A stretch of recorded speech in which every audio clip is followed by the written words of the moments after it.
श्री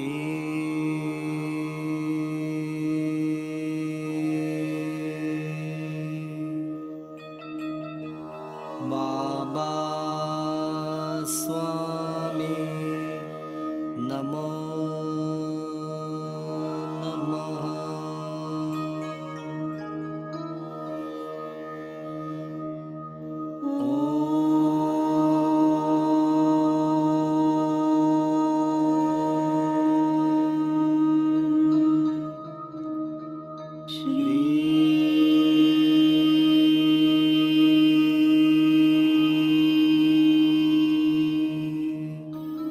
बाबा स्वामी नमो नमः।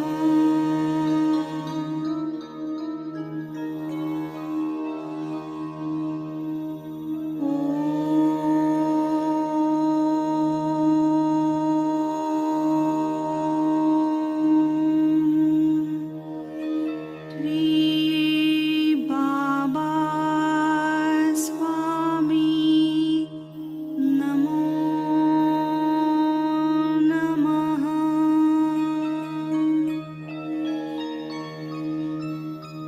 ओम श्री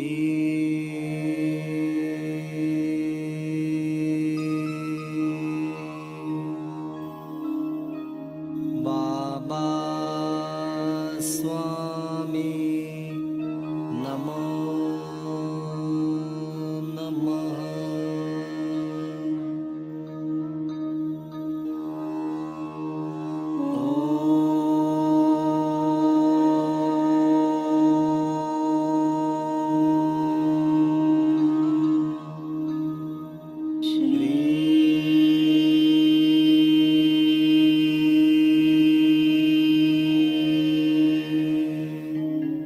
बाबा स्वामी नमो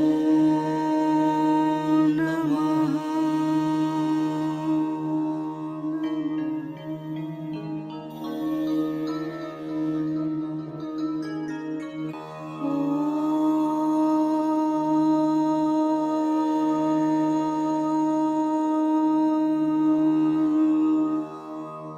श्री बाबा स्वामी नमो नमः।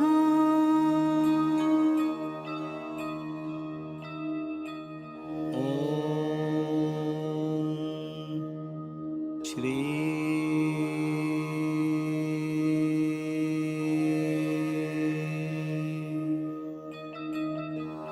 बाबा स्वामी नमो नमः।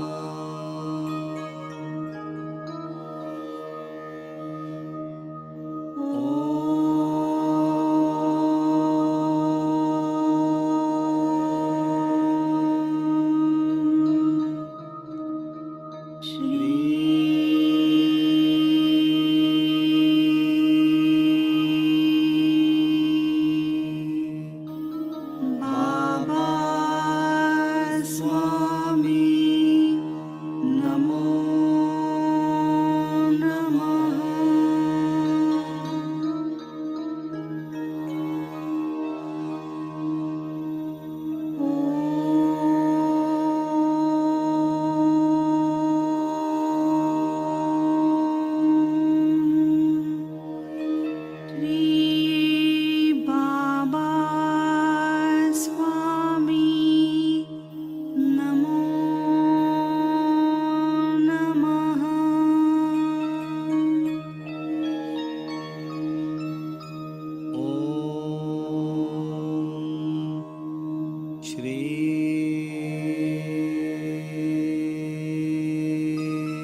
श्री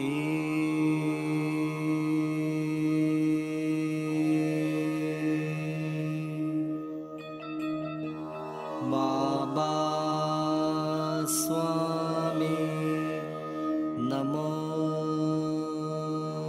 नमः।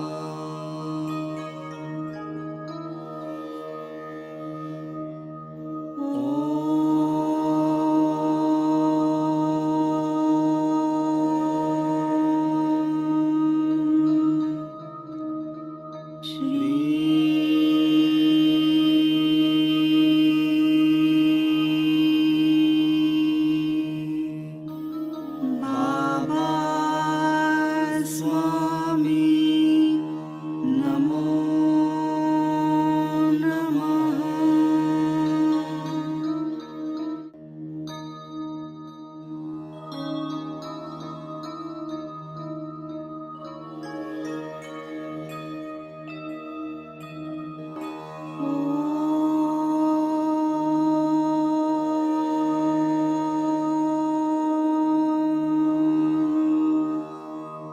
श्री बाबा स्वामी नमो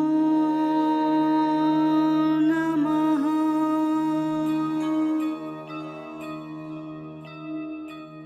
ओम श्री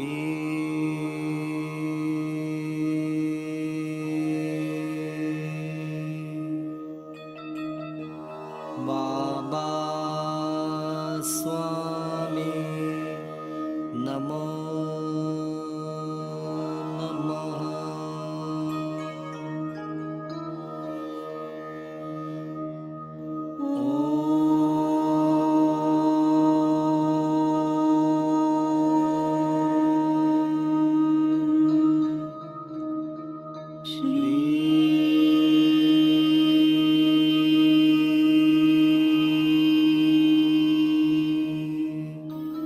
बाबा स्वामी नमो नमः।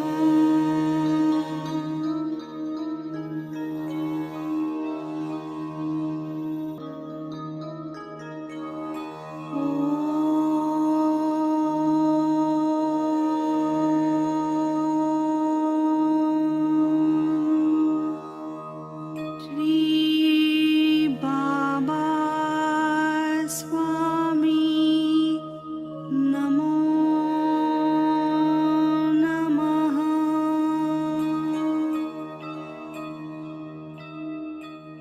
ओम श्री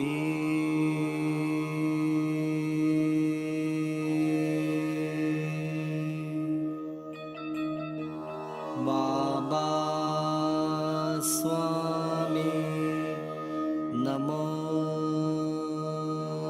नमः।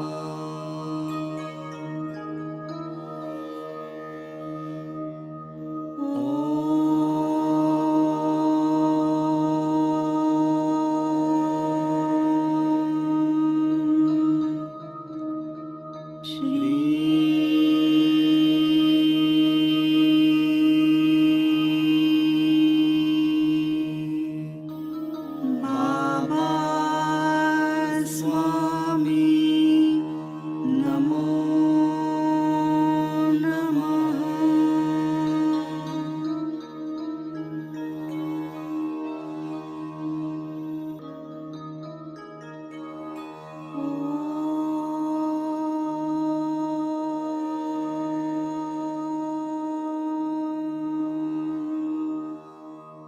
श्री बाबा स्वामी नमो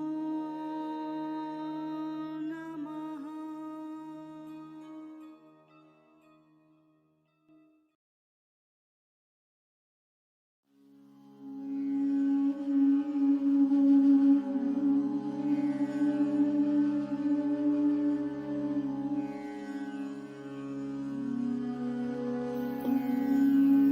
सभी पुण्यात्माओं को मेरा नमस्कार।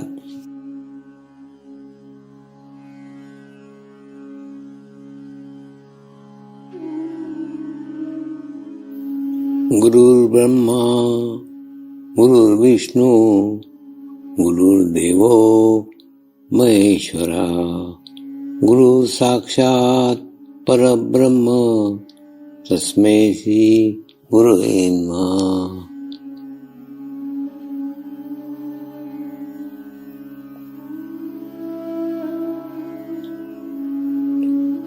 ध्यान की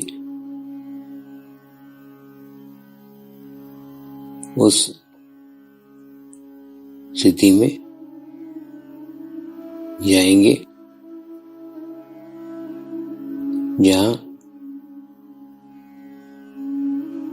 शरीर भाव पूर्णतः समाप्त हो जाता है।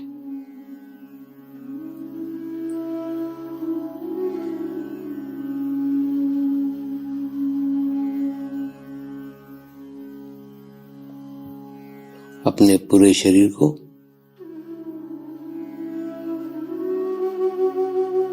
पूर्णतः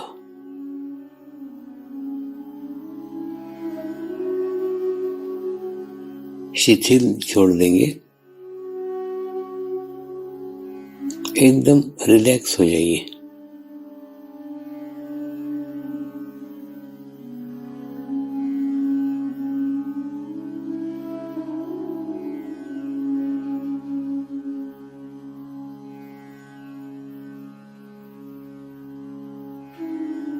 मेरे साथ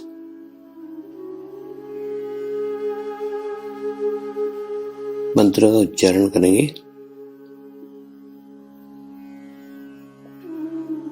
मैं एक पवित्र आत्मा हूँ।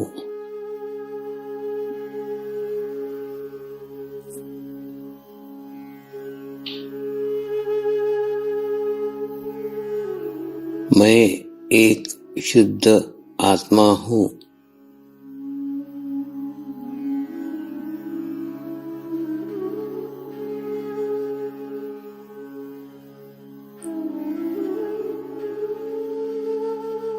मैं एक पवित्र आत्मा हूँ।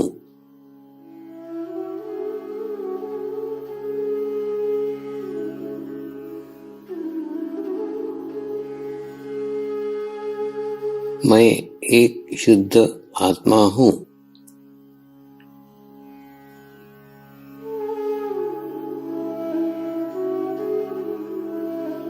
मैं एक पवित्र आत्मा हूँ।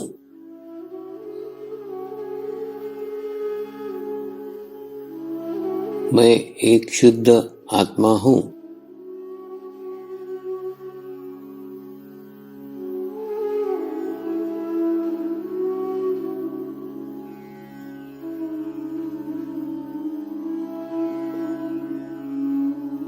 अभी इसी आत्मा भाव को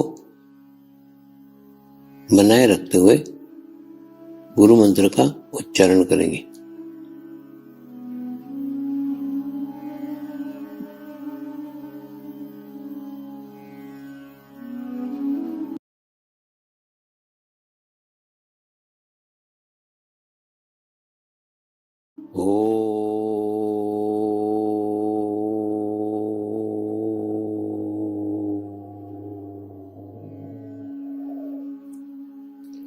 श्री शिवकृपानंद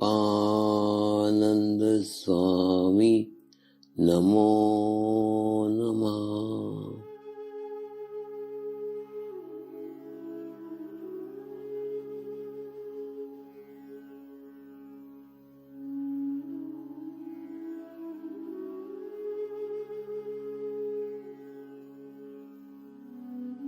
ओम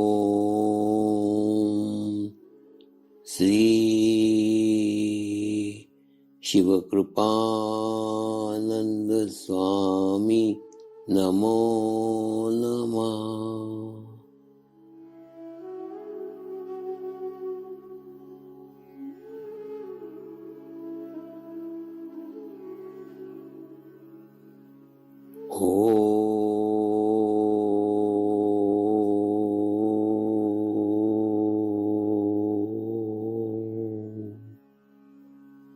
श्री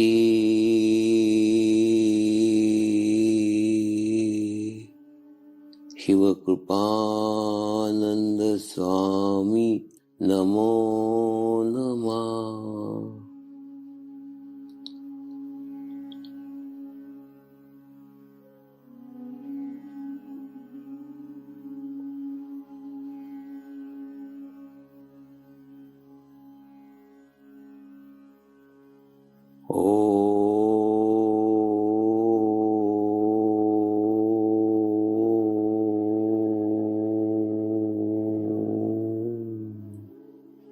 श्री शिवकृपानंद स्वामी नमो नमः।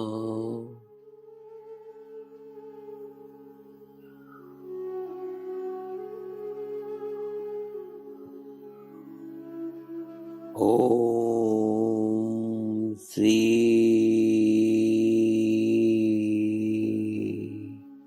शिवकृपानंद स्वामी नमो नमः।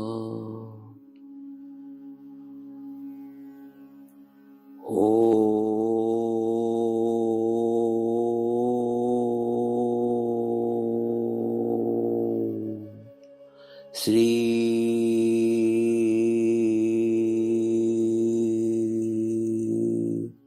शिवकृपानंद स्वामी नमो नमः।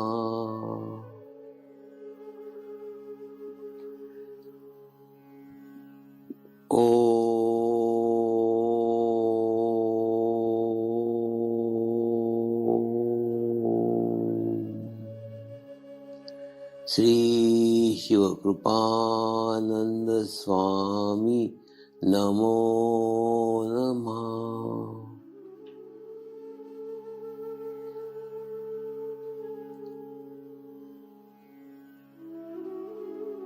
ओम श्री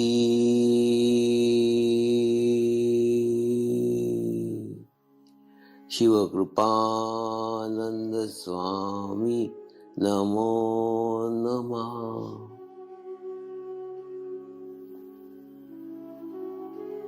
ओम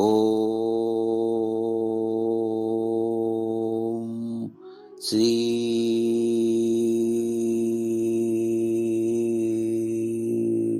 शिवकृपानंद स्वामी नमो नमः।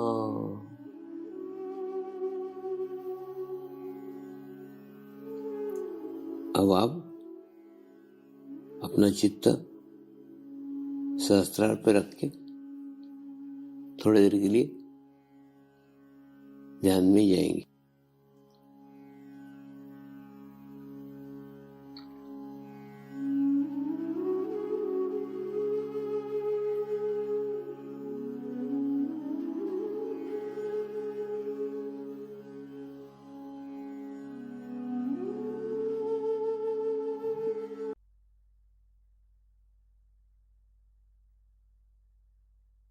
सभी पुण्यात्माओं को मेरा नमस्कार। सर्वप्रथम हम प्रश्न देते हैं और प्रश्न समाप्ति के बाद पूरी चैतन्य वर्षा करके समापन करेंगे।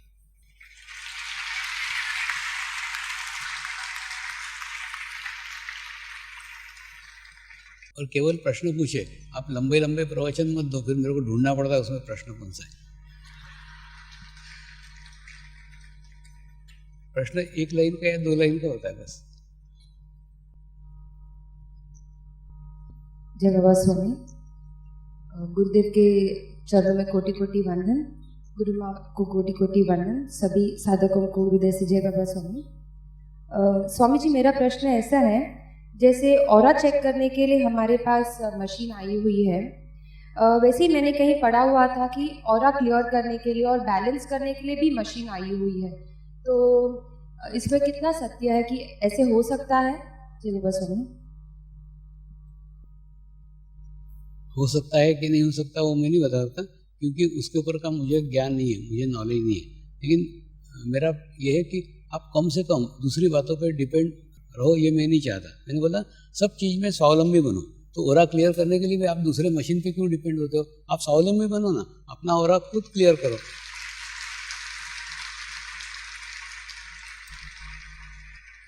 क्या है, मैं जंगली प्राणी हूँ, मैं जंगल में रहा हूँ, तो हम किसी के ऊपर डिपेंड नहीं रहते, तो मैं डिपेंड होने को कुछ नहीं होगा, वहाँ कोई मशीन नहीं थी, कुछ नहीं। और दूसरा कुछ नहीं करते आता ना, तो एक गार्डन में एकांत में जाके बैठो, ऐसे ही गोरा क्लियर हो जाएगा। नेचर के साथ में रहो, नेचर के सानिध्य में रहो, तो मशीन का कार्य वो निसर्ग ही कर देगा। अब देखो ना, किसी नदी किनारे जाके बैठते हो, किसी समुद्र के पास जाके बैठते हो, किसी पहाड़ी की चोटी पे जाके बैठते हो, आपको अच्छा लगता है कि नहीं?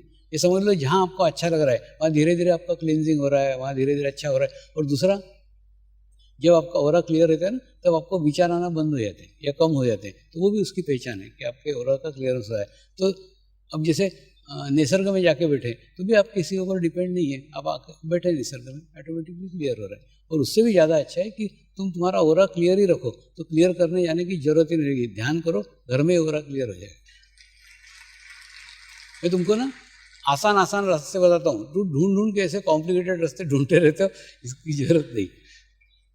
ये उन लोगों ने ढूंढना चाहिए जिनका आत्म साक्षात्कार नहीं हुआ है, जिनको ध्यान नहीं मिला है, जिनको जीवंत गुरु नहीं मिला है। ऐसा का ऐसा प्रश्न एक डॉक्टर ने जर्मनी में मुझे पूछा था, स्वामी जी ये सीढ़ी सुनता हूँ तो सीढ़ी सुनते बराबर एकदम निर्विचारता का स्थिति आ जाती है, तो गुरु की क्या आवश्यकता है? तो मैंने उसको बताया, गुरु संस्कार संक्रमित करता है। जैसे गुरु दारू नहीं पीता तो तुम ध्यान करने लग जाओगे तो तुम भी दारू छूट जाएगी, लेकिन सीढ़ी संस्कार नहीं संक्रमित कर सकती ना, उसे हो सकता है निर्विचारता का स्थिति आ जाए। दूसरा, निर्विचारता का स्थिति ध्यान नहीं है। निर्विचारता का स्थिति वह स्थिति है जिसमें से ध्यान में जाया जाता है। तो निर्विचारता स्थिति आकर के सब कुछ नहीं मिल जाएगा। वो एक स्थिति है जिस स्थिति में से आगे की शुरुआत होती है, आगे की यात्रा प्रारंभ होती है। वो एक पड़ाव है, उस पड़ाव तक पहुंच करके बाद में आगे की मंजिल तक जाया जाता है। तो उसी प्रकार से हम जितनी दूसरी बातों पर डिपेंड रहेंगे उतने ही हम परावलंबी होते जाएंगे। मैं चाहता हूँ आप ध्यान के बारे में, सभी बातों में, सुख के बारे में, परमात्मा के बारे में स्वावलंबी बनो, किसी के ऊपर डिपेंड मत रहो, गुरु के ऊपर भी डिपेंड मत रहो।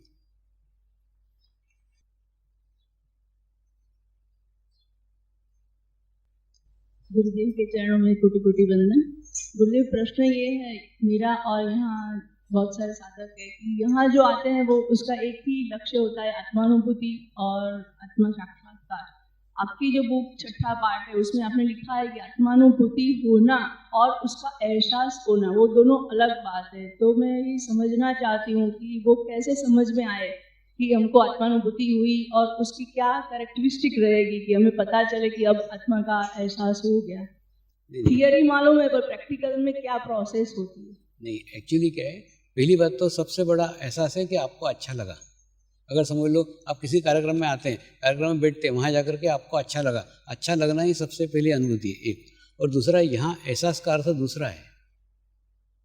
यहाँ पे एहसास का अर्थ है तुमने उसको कितना महत्व दिया। जैसे समझ लो आपको एक हीरा मिला, हीरा मिला, आपने कितना पहचाना कि आपको हीरा मिला है? आपको हीरे और उसकी परख ही नहीं है, आप उसको कांच का टुकड़ा समझ के चल रहे हो, तो हीरा मिलने का भी कोई मतलब नहीं है। उसी प्रकार से आपको आत्म अनुभूति हुई, लेकिन आत्म अनुभूति होने के बाद में भी अगर हमको उस अनुभूति का एहसास ही नहीं है कि हमको क्या मिला है, तो फिर वो आत्म अनुभूति मिलकर के भी उसका कुछ उपयोग नहीं है एक। दूसरा, मुझे सदैव लगता है, आप कोई भी कार्यक्रम में आते हो ना, उसके बाद में वहाँ के घटनाएं, वहाँ की बातें घर जाकर के नोट करके रखो एक।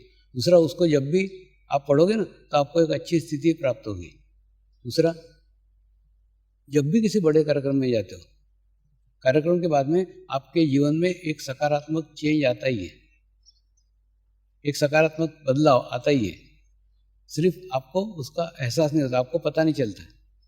तो ऐसा नोट करो ना, अरे मैं वो कार्यक्रम में हुई थी, उसके बाद में ये अच्छा लगा, ये कार्यक्रम में हो गई थी, ये काम हो गया, ये कार्यक्रम में हो गई कर रही थी, यहाँ काम अटक रहा था, ये काम हो गया। ऑटोमेटिकली आपको खूब सारे अनुभव आएंगे। उस अनुभव के निरीक्षण करो, उससे तुम्हारा ही कॉन्फिडेंस बढ़ेगा। और दूसरा, जब भी कभी बड़ी सामूहिकता का कार्यक्रम होता है, जब भी बड़ी कभी कलेक्टिविटी का कार्यक्रम, कभी मिस मत करो। जितना सामूहिकता के कार्यक्रम में जाते जाओगे ना, उतना एक बूस्टर डोज आपको मिलते जाएगा।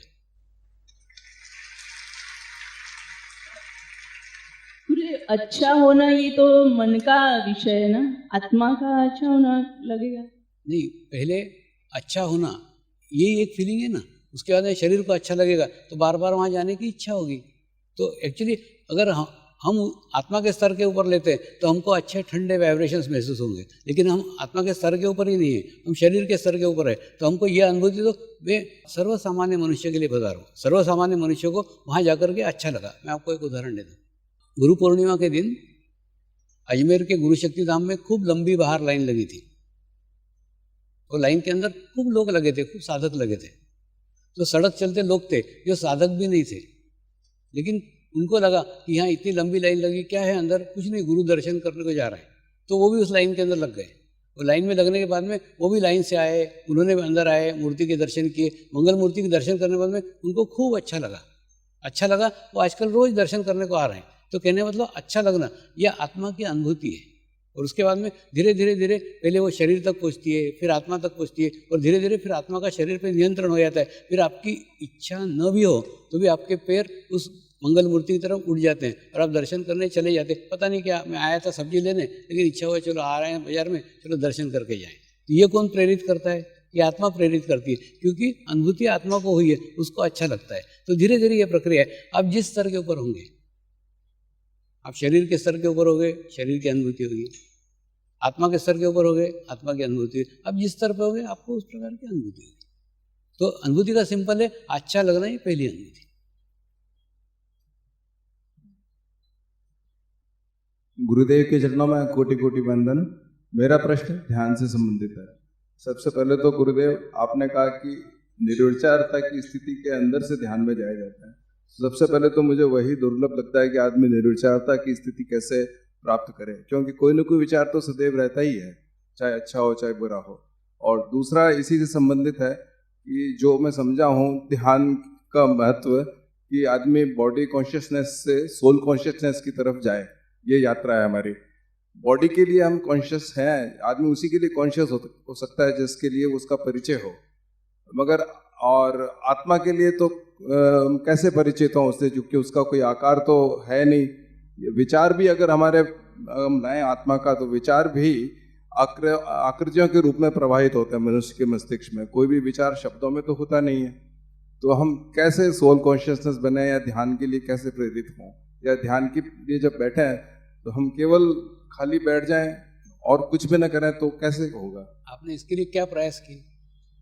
अभी तक जो ट्रेडिशनल, मेरा यहाँ तो पहला शिविर है, पर अब तक जो भी मैं था ध्यान या मेडिटेशन में बैठता था, तो जो ट्रेडिशनल मेडिटेशन होता था, ओम शब्द या किसी एक ज्योति के प्रति ध्यान एकाग्र करना और उसके अंदर मन को शांत करना, यही किया। नहीं, पहली बात तो क्या है, समर्पण ध्यान की पद्धति नहीं है। इसलिए आपने जो भी पद्धति से किया है उन पद्धति से ये अलग है, क्योंकि ये मेथड ही नहीं है, ये कोई पद्धति नहीं है। इसके अंदर एक संस्कार है।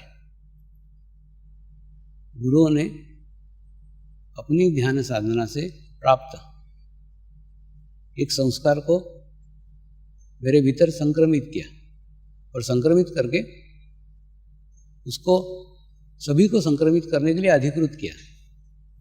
वही गुरु कार्य है, वो कार्य मैं कर रहा हूँ, तो ऑटोमेटिकली वो उसमें होता है।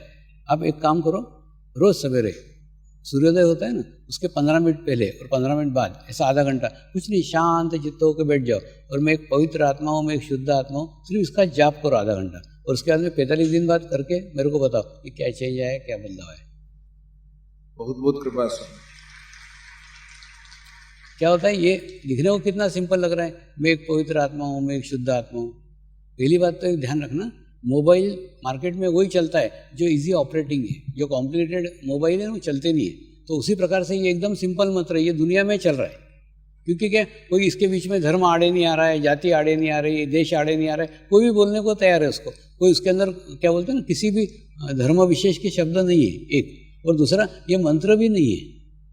ये मेरे अंदर 60 साल तक जो चल रहा था, कि जो मेरा आत्मा मेरे को एहसास करा रहा था कि मैं एक पवित्र आत्मा हूँ, मैं एक शुद्ध आत्मा हूँ, बस वही एहसास को मंत्र के रूप में दे दिया।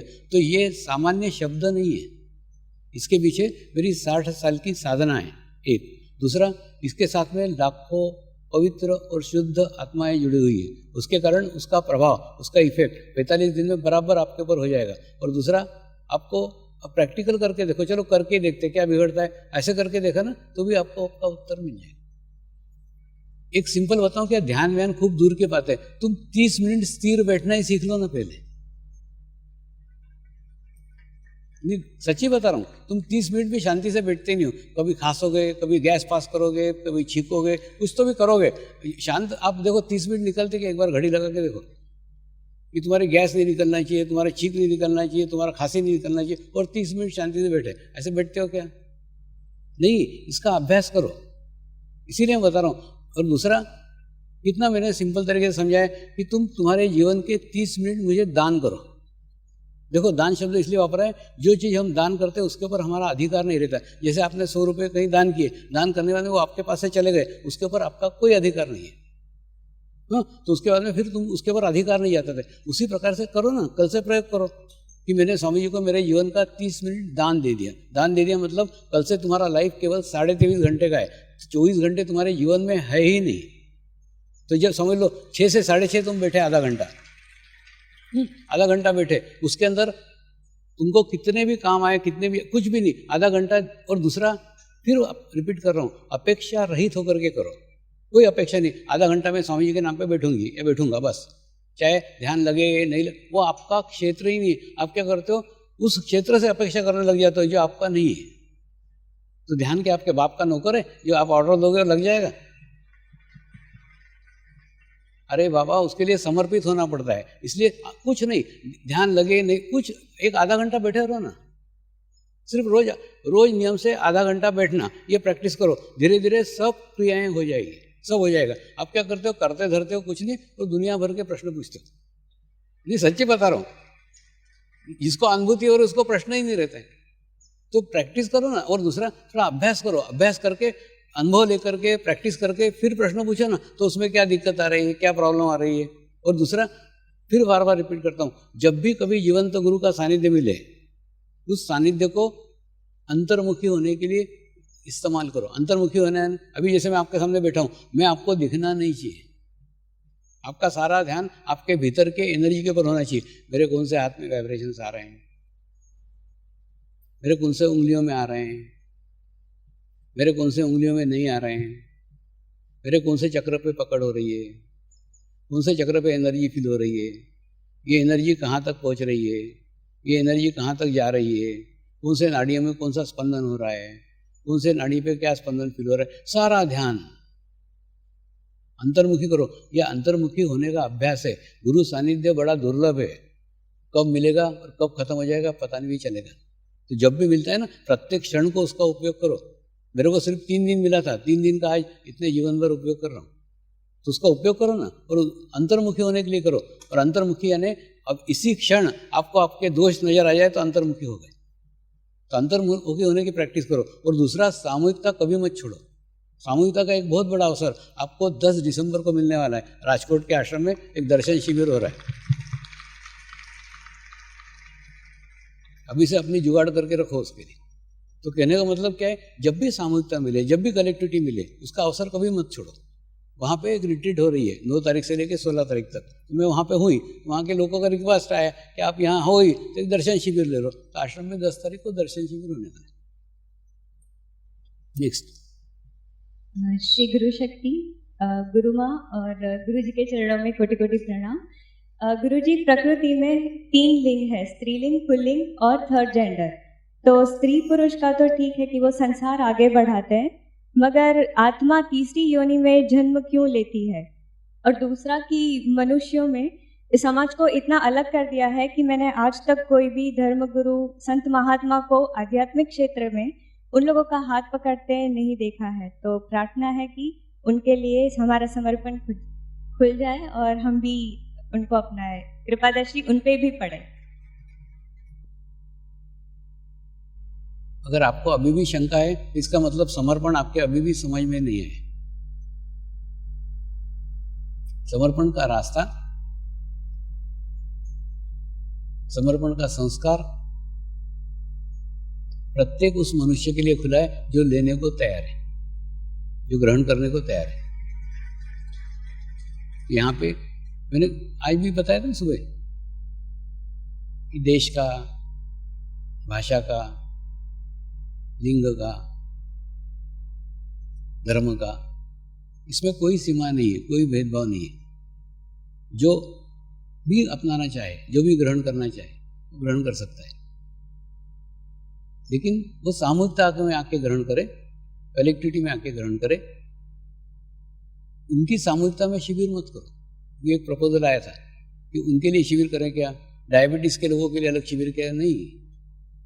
एक्चुअली क्या होगा मालूम है, उनकी वहाँ उनकी सामूहिकता है। अब समझ लो एक डायबिटीज के लोगों को अपन इकट्ठा किया कि 10,000 डायबिटीज पेशेंट इकट्ठा किए, उनका शिविर किया। अरे वहाँ पे तो उन लोगों की कलेक्टिविटी है। 100 लकड़ियाँ तोड़ना कठिन है, लकड़ी तोड़ने का है तो एक एक करके तोड़ना पड़ेगी, उनको उसमें से बाहर निकलना पड़ेगा। तो सामान्य शिविर में आकर के डायबिटीज पेशेंट आ सकते हैं, उस शिविर में आकर के ये लोग भी आ सकते हैं। उनके लिए शिविर मत करो, बस, बाकी कुछ नहीं। गुरुदेव,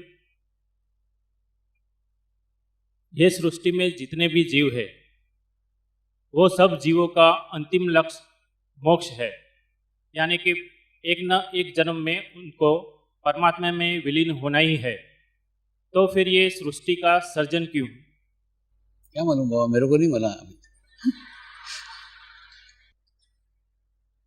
जय गुरुदेव। तुम ना इतने भयंकर भयंकर प्रश्न सोचते हो, मेरे दिमाग में तो ये विचार भी नहीं आते कभी। परम पूज्य गुरुदेवना चरणों कोटि कोटि वंदन। पूजनीय गुरुमाना चरणों कोटि वंदन। आप सर्वने जय बाबा स्वामी। पहला तो गुरुदेव belated happy birthday from all साधक्स।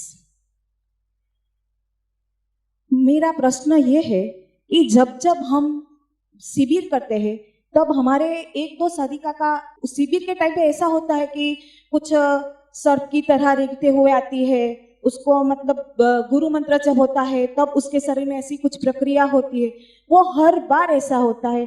तो जो नए साधक आते हैं उसको हम कैसे समझाएं कि ये क्या है, क्योंकि जो हम समझाते हैं वो सरल भाषा में समझाना चाहते हैं। कहाँ से आए हो? बारडोली सेंटर। बारडोली? हाँ नहीं, एक्चुअली क्या रहता है, जब शिविर चालू करते हैं उसके सामने एक गिलास में पानी रखो और गुरुदेव को प्रार्थना करो कि इसको वाइब्रेट करके दो करके, और उसके बाद में जब ऐसे कोई लोग आए ना उनके ऊपर थोड़ा पानी छीट के उनको पानी पिलाने को दो, जैसे राम भाई करता है कि वैसे, तो ऑटोमेटिकली क्या होगा, वो बैलेंस होंगे। शरीर की इम्बैलेंस स्थिति के कारण ऐसा होता है, उनको वाइब्रेशन सहन नहीं होते, इसलिए ऐसा करते हैं। लेकिन उन लोगों का तो कहना है कि हमारी स्थिति बहुत अच्छी है, हम डायरेक्ट कनेक्ट हो जाते हैं, उसके लिए ऐसा होता है। उनको बोलो ऐसे स्वामी जी हिलते हैं क्या? अगर स्वामी जी हिलते हैं तो तुम्हारी स्थिति अच्छी है, और जो स्वामी जी हिलते नहीं और तुम हिल रहे हो, इसका मतलब तुम्हारा कुछ तो गड़बड़ है मामला। एक्चुअली एक बताओ ना, जो चीज मैं नहीं करता वो तुम्हारे अंदर कैसे आ सकता है? आ रहा है मतलब तुम्हारा कनेक्शन और कहीं है। दूसरा, आजकल ना मेरे नाम पे खूब लोग ठोकते रहते हैं, स्वामी जी ने कहा है, स्वामी जी को ऐसे जेब में लेके घूमता। अब भी स्वामी जी से फोन करके बताता हूँ करके, कोई फोन वोन कुछ नहीं करते, मेरा नंबर ही नहीं किसी के पास, लेकिन कुछ ऐसे ही ठोकते रहते। तो थोड़ा अलर्ट रहो ऐसे लोगों से। हाँ, दूसरा, फोन पे से याद आया, पहले क्या था कि मैं जो संदेश भेजता था सुबह, वो सुबह का संदेश भेजता था, जैसे समझ लो किसी व्यक्ति को मेरे को देने का है तो उस व्यक्ति का नंबर मेरे को लेना पड़ता था, मेरा नंबर उनको देना पड़ता था। उसके बाद में जब मैं उसको सुबह मैसेज भेजूंगा तो उसको मिलता था। तो अनुराग बोला, ऐसे तुम हजारों लोग हैं, तुम कितने लोगों को फ़ोन देते रहोगे और कितने लोगों के फ़ोन तुम्हारे को आते रहेंगे, तो फिर और ये कनेक्शन अच्छा नहीं है। उसने एक टेलीग्राम करके नया शुरू किया है, अनुराग जी ने एक टेलीग्राम करके शुरू किया है। तो उसके अंदर अभी करीब करीब 3000 लोग इकट्ठा हो गए हैं अभी कुछ दिन के अंदर ही। तो मैंने वो पोस्टर तरीका है, मैंने जिन लोगों के पास है ना उनके नंबर मेरे पास नहीं है, मेरा नंबर उनके पास में नहीं है। सिर्फ एक समर्पण संदेश नाम से टेलीग्राम में एक अकाउंट खोला है, तुम उसको ज्वाइन करोगे तो रोज सुबह 4 बजे तुमको मेरा मैसेज मिल जाएगा। तो कितनी अच्छी व्यवस्था है। तो 3000 लोगों तक, मेरे पास तो 3000 लोगों का कनेक्शन भी नहीं था, 3000 लोग उसमें करीब हो गए कि 3000 लोगों के पास रोज वो सवेरे उठ के 4 बजे मैसेज पढ़ते हैं, क्या मैसेज आया है, क्या संदेश आया, बराबर आता है। तो एक टेलीग्राम करके एक साइड है, उसको खोल के उसमें समर्पण संदेश करके आप ये करो, खोल के रखो, तो बराबर आपको उसके अंदर ये संदेश मिल जाएगा। दूसरा वो 4,000 है, एक्चुअली वो 4 लाख तक जाना चाहिए। आप लोग उसका प्रचार प्रसार करो ना, तो तुम्हारे रिश्तेदारों को बताओ, तुम्हारे पहचान वालों को बताओ, तो खूब सारे लोगों तक उसके इन्फॉर्मेशन जा सकती है, उसके मैसेजेस जा सकते हैं। बैठे बैठे ये गुरु कार्य कर सकते हो, उसमें क्या। ये संदेशों का इफेक्ट पड़ता है। अब जैसे जयेश पंडित है ना, ये मल्टीमीडिया वाला, निमिषा बहन ने शिविर करती थी मुंबई के अंदर, शिविर करती थी, 1 शिविर किया, 2 शिविर किया, 3 शिविर किया, ये पड़ोस में ही रहते थे। तो जयेश पंडित के पिताजी वो जाकर के मैंने वो फीडबैक फॉर्म आते थे शिविर करने के बाद में, लोगों को कैसा लगा, उनका आदत क्या था, वो उसके घर जाएंगे निमिषा बहन के घर, और वो फीडबैक फॉर्म पढ़ेंगे, किसको कैसा लगा, किसको कैसा लगा, पता नहीं क्या उनको चस्का लग गया। वो रोज सबके फीडबैक फॉर्म पढ़ते थे, जा जाके कोई भी शिविर गया कि वो उसके फीडबैक पढ़, तो पढ़ते पढ़ते उनको प्रेरणा लगी, अरे इतने अच्छे फीडबैक हो रहे हैं, लोगों को अगर ध्यान से इतना फायदा हो रहा है तो कोई मैगजीन निकाली जाए। इसलिए उन्होंने उनके खर्चे से मधु चैतन्य के 2 अंक निकाले थे कि लोगों को अच्छी मैगजीन पहुँचे, अच्छी व्यवस्था पहुँचे, अच्छे संदेश पहुँचे।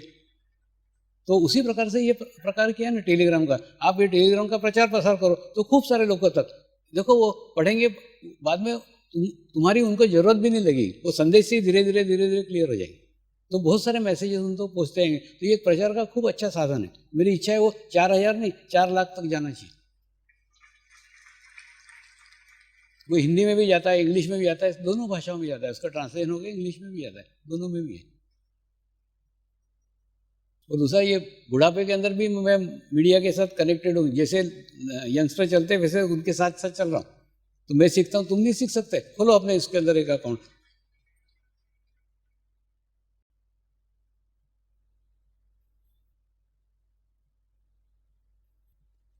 देवा स्वामी, सडनली लाइफ में ऐसे लोग आ जाते हैं, मतलब कि साधक की बात कर रहा हूँ समर्पण में, कि कल मतलब जो बीत गया है उसमें कोई रिलेशन नहीं है, लेकिन सडनली मिल जाते, उसके बाद एक अनोखा रिश्ता बन जाता है। तो कहते हैं कि 800 सालों तक का रिश्ता है, 800 सालों पहले का। तो वो सच में 800 सालों का रिश्ता होता है या कि हमने कुछ भ्रम पाल के रखा है अपने अंदर? नहीं, इसमें 2 बातें हैं। एक तो कई बार ऐसा होता है कि जो पूर्व जन्म के रिश्ते रहते हैं, जब इस जन्म में वो टकराते हैं तो हमको उनसे आत्मीयता हो जाती है, तो वो पूर्व जन्म का प्रभाव रहता है। और दूसरा, हमारे अच्छे स्थिति का प्रमाण रहता है। जब आपकी अच्छी स्थिति होगी ना, तो सच में बता रहा हूँ, जब आपकी अच्छी स्थिति होगी, एकदम अचानक रास्ते चलते भी तुमको अच्छे साधक टकरा जाएंगे और उनसे आपको प्रेरणा मिलेगी, सहायता मिलेगी, मदद मिलेगी। क्यों? क्योंकि तुम्हारी स्थिति जैसे जैसे इम्प्रूव होती जाएगी, वैसे वैसे तुमको अच्छे किस्मों के साधकों की सामूहिकता मिलती जाएगी। और बिल्कुल इसके ही ठीक उल्टा है, तुम्हारी स्थिति जैसे खराब होती जाएगी वैसे खराब लोग तुम्हारे को मिलते जाएंगे, रास्ते चलते मिलते जाएंगे, गले पड़ जाएंगे।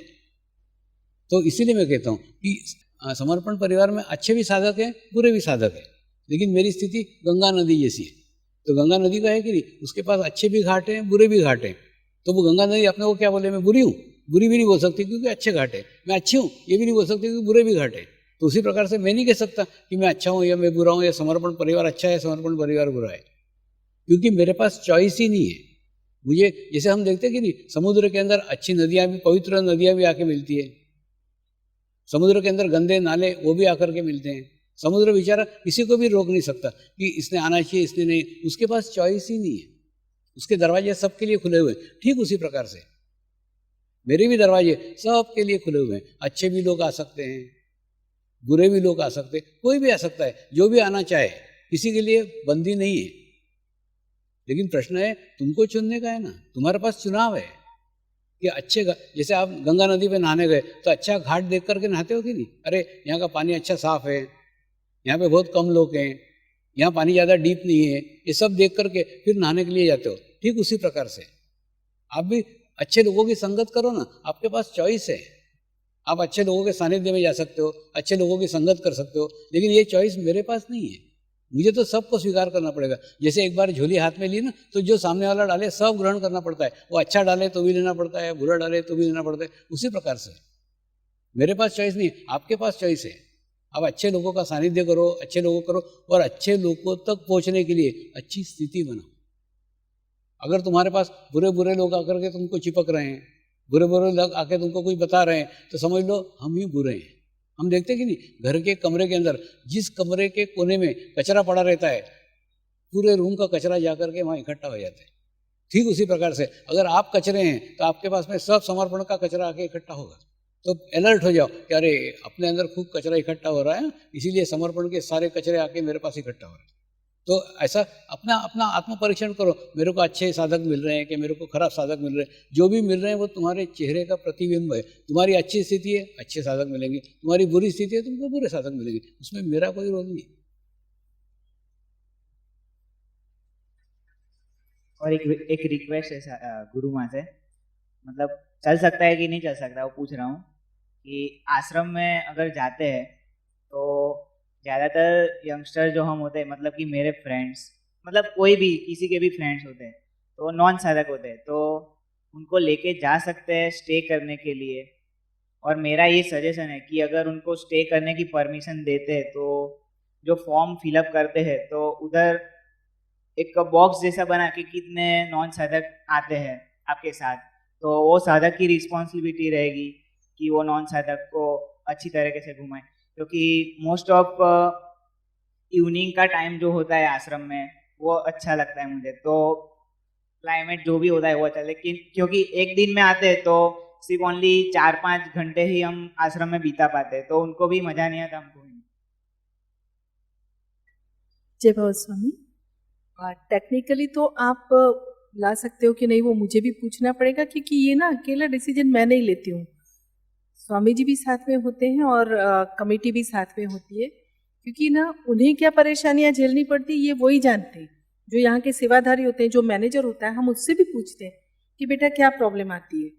तो उन लोगों के हिसाब से अब जैसे यदि सीधे मैं कह दूँ मुझे तो कोई प्रॉब्लम नहीं क्योंकि मैं बाबा धाम में हूँ या मैं कहीं भी हूँ, तो यहाँ आपके साथ में 10 लोग आते भी हैं तो मुझे तो कोई परेशानी नहीं होगी।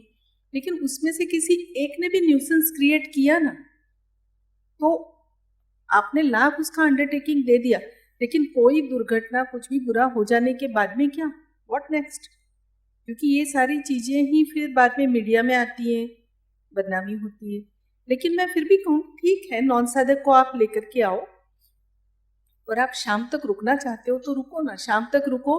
रात को तो आप कहीं भी होटल में जाकर के रुक ही सकते हैं, इवन साधक निवास में आप अप्लाई करके आ सकते हैं। आप यहाँ पे शाम तक रुकिए, फिर जाके साधक निवास में रहिए, और फिर आपको सुबह कहाँ जाना है वहाँ जाइए, या अर्ली मॉर्निंग ध्यान के लिए आना है तो आइए।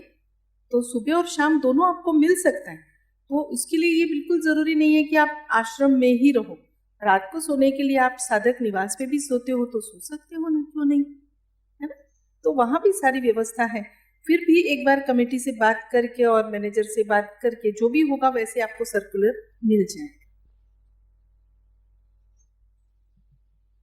स्वामी, मैं ये पूछना चाहती हूँ, जब आप कहते हो कि भीतर की ओर जाना है तो क्या करना है, और वो क्या अपने आप घटित हो जाता है और हमें पता भी चल सकता है? जैसे जैसे हम ध्यान करते हैं वैसे वैसे वो घटित होता है। दूसरा हमको पता जब चलता है जब हमको हमारे दोष दिखना प्रारंभ हो जाते हैं। तो अगर आपको आपके दोष दिखना प्रारंभ हो गए ना तो समझ लो आप भीतर जाने की प्रक्रिया स्टार्ट हो गई। अब आपका ही अवलोकन करो ना, दिखते हैं या नहीं दिखते। दूसरा प्रश्न है, जब आप शिविर में सीढ़ी के द्वारा बताते हो कि 6 महीने के बाद आपकी गुण ग्राहकता और रिसीविंग पावर बढ़ जाती है और गुणों के साथ हम दोष भी ग्रहण करते हैं, तो सब साधक डर जाते हैं। मैं भी डरी थी। आप इस पर उपाय सुझाए कि साधक ना डरे और समर्पण से जुड़े रहे। देखो इसमें थोड़ा समझ लो, 2 चीजें इसमें एक साथ करना पड़ती है। जैसे मैं बोलता हूँ कि नहीं, एक अकेले में बैठ करके ध्यान करो कि आपके 10 फीट में 15 फीट में कोई भी व्यक्ति नहीं है और आप एकांत में बैठ करके ध्यान करो, तो इस एकांत के ध्यान का परिणाम क्या होगा, आपका चित्त धीरे धीरे धीरे धीरे धीरे धीरे स्ट्रांग होना चालू हो जाएगा। लेकिन केवल आपने ऐसा ही किया और सामूहिकता में ध्यान नहीं किया तो क्या होगा, चित्त आपका खूब स्ट्रांग होगा, खूब स्ट्रांग होगा, खूब स्ट्रांग होगा, लेकिन आपकी जो आदत है इसके अंदर चित्त डाल, उसके अंदर चित्त डाल, उसके अंदर चित्त डाल, वो आदत नहीं जाएगी और आप दूसरों के अंदर चित्त डालोगे। जब आपका चित्त स्ट्रांग है, दूसरों से अच्छा है, तो क्या होगा, उनके दोष आप ग्रहण करोगे। एक तो वैसा नहीं करने का। जब आप एक अकेले में ध्यान करते हो उसके साथ सामूहिकता में ध्यान करो, कलेक्टिविटी में ध्यान करो, तो उसके कारण फिर वो तकलीफ नहीं होगी। ये कैसा प्रकार है? जैसे अकेले में ध्यान करना यानी तेज गाड़ी चलाना आप सीख गए, कार खूब तेज चलाना सीख गए, और सामूहिकता में ध्यान करना यानी उस गाड़ी के ऊपर कंट्रोल करना भी सीख गए। तो केवल तेज गाड़ी चलाना काफ़ी है क्या? नहीं, उसके साथ साथ नियंत्रण करना भी काफ़ी है। ठीक उसी प्रकार से चित्त को स्ट्रांग करना, चित्त को पवित्र करना केवल उतना ही काफ़ी नहीं है, चित्त पे हमारा नियंत्रण भी होना चाहिए। तो ये दोनों बातें एक साथ करने की आवश्यकता है। सामूहिकता में ध्यान करेंगे तो हम 100 लोगों के बीच में बैठे हैं, उसके बावजूद भी हमारा चित्त उस 99 लोगों में नहीं जा रहा है, हमारा चित्त हमारे भीतर है, तो हम आपको कंट्रोलिंग आएगा ना आपके चित्त के ऊपर। इसलिए ये दोनों साथ साथ करना चाहिए।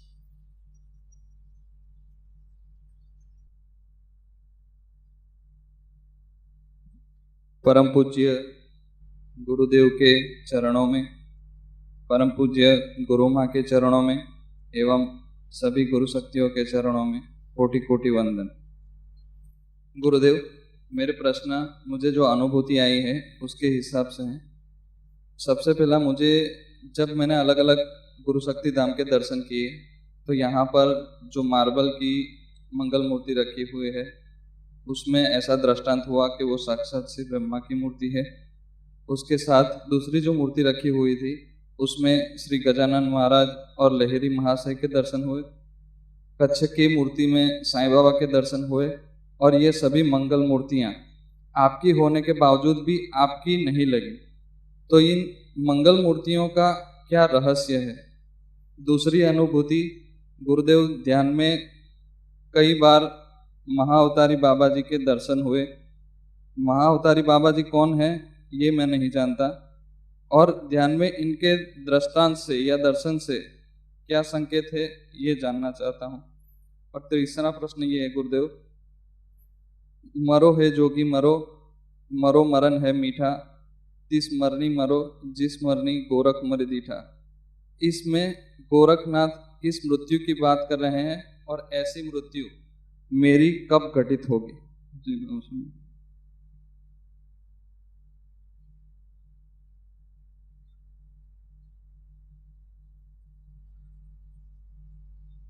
एक बार मैं मेरे परिवार के साथ कश्मीर गया था, एक ही बार गया था। तो श्रीनगर एयरपोर्ट पे एक हमीद नाम का गाइड मुझे लेने के लिए आया। तो उस गाइड ने मुझे पूछा, बाबा आप कभी श्रीनगर आए क्या? मैं बोला नहीं, कश्मीर में पहले कभी नहीं आए। और उसके बाद में हम गाड़ी में बैठे और थोड़े ही दूर गए होंगे, 1-8 किलोमीटर ही, एक चौरस्ते पे गाड़ी खड़ी रही, और जैसे ही चौरस्ते पे गाड़ी खड़ी रही एक सरदार जी खिड़की खोल करके मेरे को बोलते, बाबा राम। मैंने बोला राम। उसके बाद में वो घटना हो गई। उसके बाद में जहाँ जहाँ भी शंकराचार्य के मंदिर गए वहाँ पे भी कई लोग मुझे मिलते थे, नमस्कार करते थे, प्रेम से बात करते थे, प्रेम से मिलते थे। और वो हमीद बोलता था कि स्वामी जी तुम मेरे को छुपा रहे हो, तुम जरूर यहाँ आए हो, यहाँ के कितने सारे लोग तुमको जानते हैं, कितने लोगों को पहचानते हैं, और तुम बोलते हो यहाँ कभी नहीं आए। मैंने बोला अरे बाबा मैं सचमुच यहाँ कभी नहीं आया, मैं इन लोगों को नहीं जानता, वो लोग कैसे जानते हैं मेरे को नहीं मालूम। तो उसको खूब समझाया, उसके समझ में नहीं आया। लेकिन फिर क्या हुआ, जाने का हमारा समय निश्चित हुआ, तो उसका एक शिकारा था, वो शिकारे में हम लोग सब रहते थे। तो उसका भाई वो शिकारे में मेरे को मिलने के लिए आया और मेरे से 2 घंटे तक बातचीत करता रहा। और 2 घंटे बातचीत करने बाद में जब वापस गया तो उसने अपने भाई को पूछा, जान नहीं पहचान नहीं, वो बाबा के पास तो 2 घंटे क्यों बैठा था? तो बोले मेरे को ऐसा लगा मैं मेरे पिताजी के साथ बैठा। तब मेरी बात वो हमीद के समझ में आई। मैंने बोला मेरा कोई अस्तित्व नहीं है, मैं एकदम शून्य हूँ, एकदम खाली हूँ, एकदम निखालस हूँ। उसके कारण क्या, तुम जिसको चाहो उसको मेरे भीतर देख सकते हो। जैसे मिरर रहता है कि नहीं, मिरर के सामने कोई भी व्यक्ति जाएगा उसको चेहरा दिख जाएगा। ठीक उसी प्रकार से मेरा खुद का कोई अस्तित्व ही नहीं है, इसीलिए मूर्तियाँ भी शून्य है। मैंने बताया ना, अगर मूर्तियाँ के सामने बैठ करके मूर्तियाँ आपके सामने अदृश्य हो जाए, ये स्थिति आपके आना चाहिए। आपको सिर्फ आपको आकार इसलिए दिखा रहे हैं क्योंकि आप आकार में हैं, लेकिन आकार से निराकार तक पहुंचने की प्रक्रिया है, वहां पे पहुंचो। आप जीवंत गुरु के सामने बैठो लेकिन जीवंत गुरु दिख नहीं रहा है। सच में बता रहा हूँ, एक ओरा का आभामंडल ऐसा है कि उसके अंदर कुछ भी दिखना नहीं चाहिए, और इसके अनुभव राम भाई को हुए हैं, राम भाई को पूछो। मैं सामने बैठा था, उनको नहीं दिखता, सामने बैठा हुआ मैं उनको दिख नहीं रहा था, फिर आवाज लगाया 4 बार, तब आके उनका आंखें खुला कि मैं यहाँ बैठा था। तो कहने मतलब एक्चुअली कुछ भी नहीं है। तो ऐसी स्थिति होनी चाहिए एक। दूसरा उन्होंने बोला ये स्थिति मुझे कब मिलेगी, तो इसकी अपेक्षा मत करो। आप ध्यान करते जाओ, मेडिटेशन करते जाओ, ये ऑटोमेटिकली होने वाली प्रक्रिया है। और दूसरा इसके अंदर ना कई बार ऐसा होता है कि हम तीसरी पादान पे बैठे हैं, सालों से बैठे हुए हैं, तीसरी पादान पे बैठे हुए, सालों से बैठे हुए, तीसरी पादान पे बैठे हुए, अब भी कंटाल जाएंगे, कितने साल हो गए ना मेडिटेशन करते करते। बस यही स्थिति है। अचानक किसी भी दिन चौथी पादान पे पहुंच जाओगे, किसी भी क्षण पहुंच जाओगे, लेकिन चौथी पादान से नीचे नहीं आ सकते। इसलिए जब तक तुम चौथी पादान के लायक नहीं होते तब तक तुम चौथी पादान तक चढ़ेंगे नहीं। ये प्रक्रिया खूब सूक्ष्म में होती रहती है। दूसरा, कई बार आपको अनुभूति होती है, बाजार में सब्जी लेने गए, एकदम ही वाइब्रेशन बढ़ गए, एक आधे मार्केट में गए, एकदम वाइब्रेशन बढ़ गए, सिनेमा देखने बैठे हैं, वाइब्रेशन बढ़ गए। अब बताओ सिनेमा का वाइब्रेशन कुछ संबंध है क्या? नहीं। लेकिन ये अचानक नहीं होता। जब आप नियमित ध्यान करते हैं, रोज ध्यान करते हैं, तो आपके अंदर एक प्रोसेसिंग चलते रहता है, एक प्रक्रिया चलती रहती है, वो रेगुलर चलती रहती है। लेकिन जहाँ भी उसको लगता है उसी जगह, उसी स्थान पे वो अचानक आपको अनुभूति कराती है, आपको अनुभव कराती है। तो एकदम मत कल्पना करो कि आप ध्यान करो उसी समय तुमको अनुभूति हुई है। मैंने बोला ना, अपेक्षा के साथ ध्यान मत करो। अपेक्षा साधना को अशुद्ध कर डालती है, सारी साधना को एकदम क्या बोलते हैं ना, सब कराया खराब कर। अपेक्षा के साथ कुछ मत करो, अपेक्षा रहित ध्यान करके देखो, तो एकदम सारा चेंज, सारा बदलाव आपको होगा।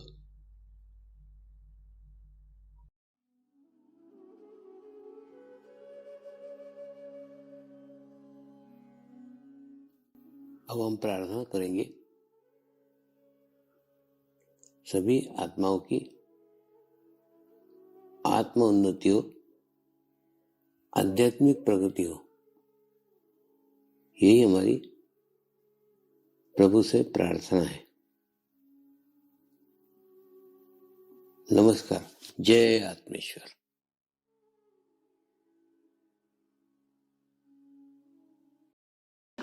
शांति पाठ करेंगे।